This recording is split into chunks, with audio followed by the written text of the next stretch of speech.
In Limestone, Ohio, a small, quiet town, David and Laura live the kind of life many would consider ideal. Nestled in a peaceful, tree-lined neighborhood with simple yet cozy homes, Limestone exudes a sense of stability. It's a place where people know each other and families seem to live in harmony. From the outside, David and Laura represent the definition of perfection. They're an ordinary couple with a well-established routine free of major surprises or complications.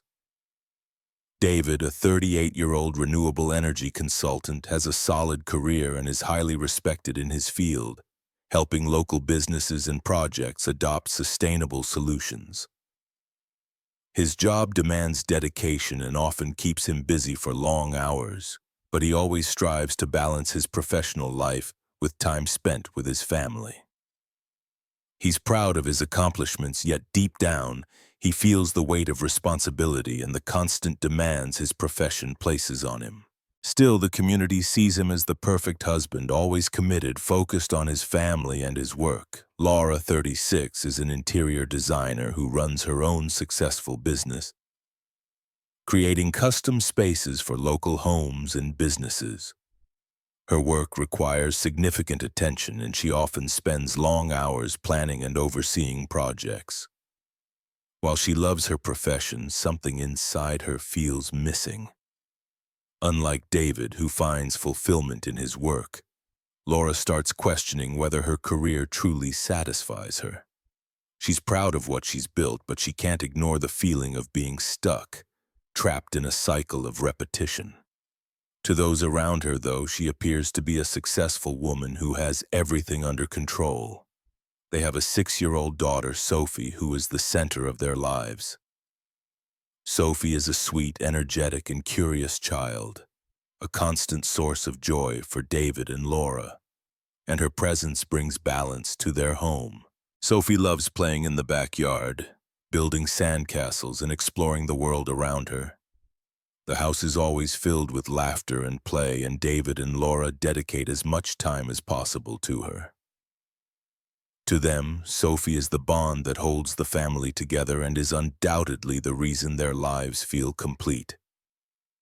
Every day revolves around Sophie, getting ready for school, spending leisure time together, and, of course, the moments when both parents sit down to talk with her about her day.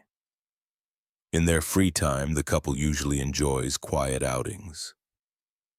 Their routine doesn't involve big trips or adventures, just small escapes to the local park or dinner at a town restaurant. They enjoy each other's company, and Sophie's engaging in simple, pleasant activities. On Friday nights, it's common for the family to gather on the couch, with Sophie nestled between her parents, watching movies or reading books together. Despite the responsibilities they face in their jobs, David and Laura always try to keep that family connection strong and consistent. In short, David, Laura, and Sophie's lives follow a clear and predictable path. They love and respect each other. Their relationship is harmonious, and their routine seems satisfying. There are no major difficulties or signs that anything is wrong. Their lives are marked by simplicity and a pursuit of balance.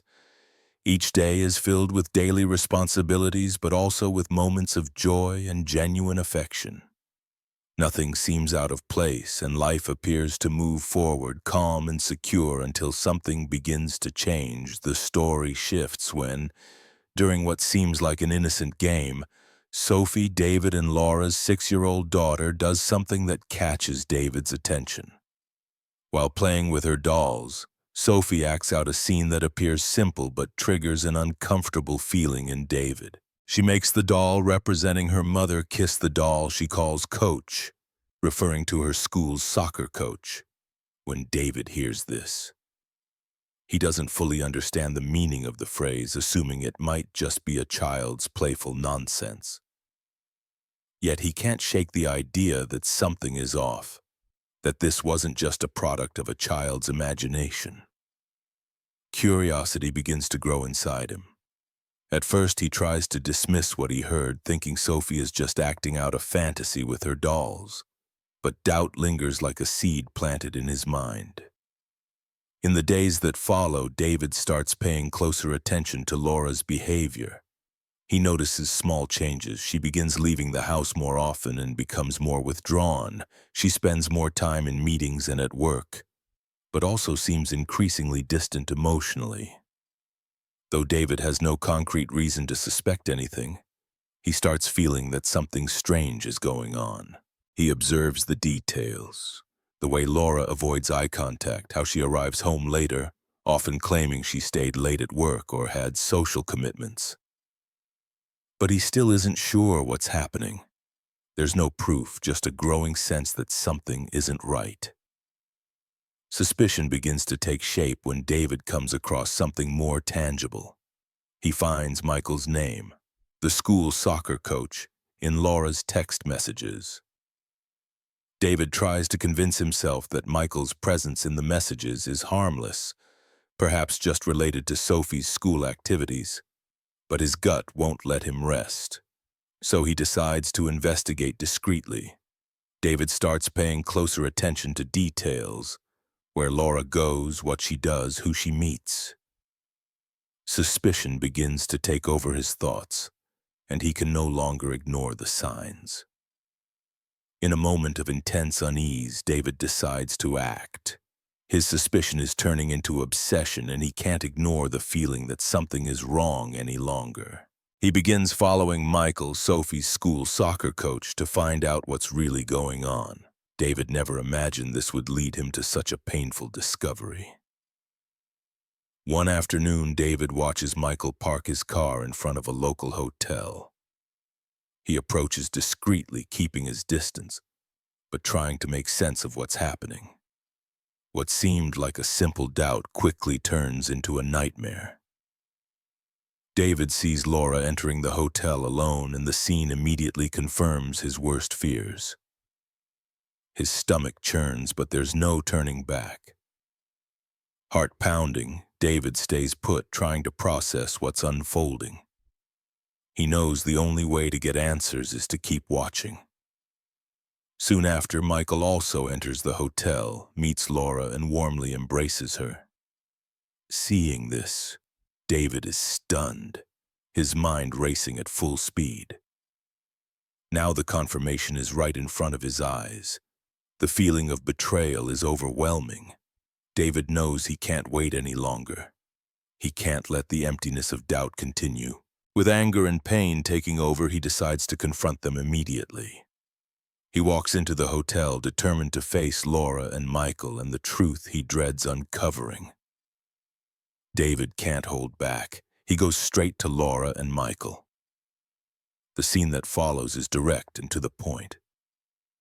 David doesn't waste time on empty words or explanations. He simply asks, "What's going on here? What are you doing with him, Laura?" The confrontation is quick, and Laura stammers, trying to evade, but soon admits what's happening. David feels his stomach twist and his blood boil, seeing Laura and Michael together. Every smile, every touch, every intimate gesture he witnessed flashes through his mind, and a deep sense of disgust takes over. He walks toward them with firm steps, eyes locked on both, not allowing any excuse or explanation to distract him. "Laura," he says, his voice heavy with anger and revulsion. "What you did is unforgivable. I can't even look at you without feeling disgusted by what you've done." He feels each word cut through her, seeing the shock and fear in her eyes. Michael tries to back away, embarrassed, almost as if he could disappear from the situation. David doesn't give him a chance. "Stop right there," he commands firmly. "What's yours is already taken care of. You'll answer for this." The coach swallows hard, unsure how to react to David's authority and anger. He realizes there's no escape. David continues, looking at Laura. "You'll have to figure out somewhere else to live. We won't be sharing the same house anymore. It's over. There's no going back. No excuses." Each word is a blow, marking the end of the life they once built together. Without hesitation, David informs Michael of the formal consequences he'll face. "And you, Michael, will be reported to the school board. Your behavior is unacceptable and you'll be held accountable." He won't let anything stay hidden, wanting both of them to understand the seriousness of their actions. The scene is intense, filled with anger, pain, and determination. David feels that despite the pain tearing through his heart, he's finally regaining control. He makes it clear he won't allow his life and home to keep being affected by lies and betrayal. Laura, speechless, tries to mumble some justification, but David gives her no room. "There are no more explanations that matter to me," he says firmly and coldly. "What you did destroyed everything. It's too late." Each sentence is measured, every word direct, and he makes it clear the trust is broken beyond repair. He feels a mix of pain and relief. Pain for what he's lost. Relief for finally taking action, for not letting the betrayal continue eating away at his life. The breakup is final. The home that once felt safe and full of laughter is now the stage for an immediate separation with clear and direct consequences for everyone involved. David feels a mix of pain and relief. The decision has been made, and he knows from this moment on nothing will ever be the same. Trust has been destroyed, and he can't continue in a marriage built on lies. Laura, shocked by the speed of his reaction, tries to protest, but there's no space left for words. The breakup is immediate, and with it, the life David and Laura built together unravels. After the devastating confrontation, Laura decides to leave the house. She moves in with her parents, taking Sophie with her. The separation is sudden and painful, but despite everything, David and Laura try to maintain some sense of normalcy in Sophie's life. They agree on shared custody, hoping it will help their daughter adjust to the new reality without further harm. However, it soon becomes clear that the transition won't be easy. Sophie, once so cheerful and curious, starts to change. In the first days after the separation, she still clung to the hope that her parents would live together again. But over time, the weight of her father's absence began to show. Every time it was time to go to her mother's house, she would shut down. She'd cry silently, hide in her room, and say she didn't want to play anymore. "Why can't Dad come with us?" she'd ask, her voice breaking David's heart. He saw his daughter's pain with agonizing clarity. The bond between them, always strong, now seemed to be her emotional anchor. To try to ease Sophie's suffering, David did everything he could. He called every day, sent voice messages, picked her up from school when possible, and spent weekends with her. He kept up the nightly reading routine, even if it was over video calls, and never failed to ask how she was doing. Not just about her day, but about how she felt. Laura, on the other hand, felt the ground disappear beneath her. The daughter who once ran into her arms now kept her distance, responded in monosyllables, and avoided sleeping at her house. Every attempt to reconnect seemed to make things worse.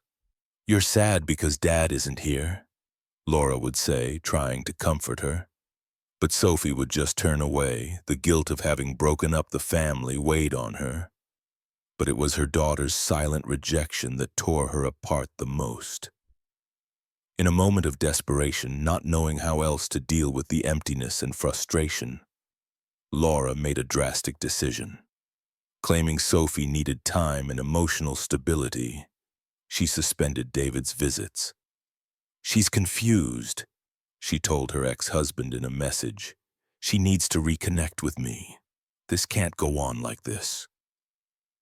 David read the message with a lump in his throat. He knew this wasn't protection. It was punishment, not just for him, but for Sophie. He tried to talk, to appeal to reason, to remind her that their daughter wasn't a bargaining chip, but Laura wouldn't budge. Days passed, and Sophie's calls became rare, brief, and filled with a sadness he couldn't ease. That's when David contacted a lawyer.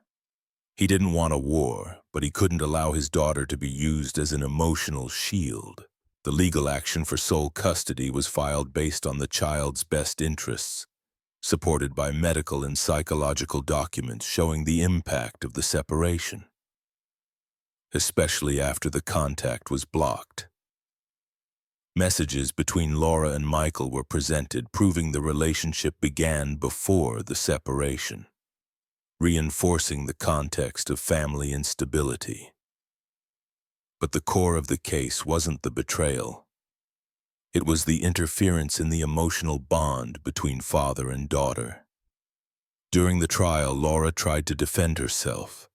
She said she acted out of love, that she wanted to protect Sophie from emotional chaos. "I'm her mother," she said, her voice trembling. "I just wanted her to feel safe with me again." But the judge was clear. The child's right to maintain a relationship with both parents is fundamental, especially when one parent clearly shows willingness to care, while the other acts to block that bond. The court didn't grant full sole custody, but awarded primary custody to David with regular supervised visits from Laura, initially supported by psychological counseling. The judge emphasized that the separation couldn't become permanent, and that the mother would receive support to rebuild her relationship with her daughter. The decision brought David relief, but not victory. He didn't want to defeat Laura. He wanted Sophie to be happy. Still, he knew that at that moment he was the safe haven she needed most. When they returned home, Sophie ran to the backyard as if breathing easier. He followed her, sat in the grass beside her, and for the first time in weeks she smiled. "Dad, can I build a sandcastle?" "Of course, sweetheart. Let's make the biggest one we've ever made." Over time, the routine settled again. David took Sophie to school, helped with homework, and they watched movies together on Friday nights. Laughter returned to the house, but now it carried a different tone, more mature, more aware. Laura's absence was felt not as a physical void, but as an emotional scar that would take time to heal. Laura, meanwhile, moved to another city. Limestone was filled with memories that wouldn't let her breathe. Michael was fired from his coaching position just weeks after the scandal broke. The school board deemed his relationship with Laura a serious ethical violation, especially given his direct contact with children. Though no crime was committed, the loss of trust was irreversible. Parents protested, colleagues distanced themselves, and he became an unwelcome figure in Limestone. Without references, he tried to start over in nearby towns, but his name always caught up with him, and he eventually ended up working as a rideshare driver, avoiding eye contact and questions. He didn't face legal charges, but he carried the weight of social rejection. The man once cheered on youth soccer fields now walked with his head down, burdened by the guilt of betraying a position of trust. He never worked with children again, and every time he saw a school game, he felt the emptiness of what he'd lost. Not from revenge, but from choices that seemed small at the time and grew enormous later. Their relationship, which Laura once thought was a breath of fresh air, turned out to be a mistake that cost everything that mattered. She tried to start over. She took on a design project in Columbus, rented a small apartment, and began therapy, but nothing filled the emptiness. She wrote letters she never sent. She bought toys and stored them in a box. She called her parents, asked about Sophie, but heard only short replies. "She's doing fine. She's with her dad." Even with court-ordered visits, Sophie still resisted. In their first meetings, she stayed silent, avoided looking her mother in the eye. Laura didn't push. She just sat, offered a drawing, a cookie, a hug, and waited. No promises, no demands. Out of respect for his daughter and the healing process, David didn't force anything. "When you want to talk to Mom, I'm here," he'd say, and slowly Sophie began to ask, "Is Mom sad? Does she still love me?" "Of course she does," David answered carefully, "and sometimes people make mistakes, but love doesn't disappear." As months passed, the visits became less tense. Sophie still preferred staying with her father, but she began accepting outings with her mother. One day, she brought back a drawing. My family's with the with three figures, her, dad, and mom, separated by a dotted line but all under the same sun. Laura cried when she saw it, not from redemption but from a glimpse of hope. David continued as a single father, but he didn't feel alone. He had Sophie. He had his home. He had the certainty that even with scars, he'd built something real. A home based on presence, love, and honesty. And Laura, wherever she was, carried the pain of what she'd lost, but also the slow acceptance that maybe one day forgiveness could be possible. Not for her sake, but for Sophie's. Because some breaks can't be fixed. But with time, patience, and humility, love might find a new way. In the quiet town of Limestone, Ohio, David and Laura's seemingly perfect life shattered when betrayal crept into their home, sparked by an innocent child's play that unveiled a hidden affair. What began as a loving family filled with laughter, sandcastles, and cozy movie nights crumbled under the weight of deception, leaving young Sophie caught in the emotional crossfire. David's discovery of Laura's infidelity with the soccer coach Michael not only ended their marriage, but ignited a painful custody battle, where love turned into loss and trust was irreparably broken. Yet amid the heartache, a profound lesson emerges: the fragility of trust and the enduring power of honesty in our relationships. Life teaches us that small choices, like a fleeting attraction, can cascade into devastating consequences, ripping apart the bonds we cherish most. But it also reminds us of resilience, how a father's unwavering love can become a child's safe harbor, and how time, patience, and forgiveness might slowly mend what was fractured. This story isn't just a tale of betrayal. It's a mirror to our own lives, urging us to value integrity above all. For in the end, the scars of dishonesty linger far longer than momentary thrills. What lessons have you drawn from similar experiences? Share your thoughts in the comments below. I'd love to hear your stories and insights. If this moved you, don't forget to like, subscribe, and hit the notification bell for more heartfelt narratives that explore the depths of human emotion. Let's build a community where we learn and grow together.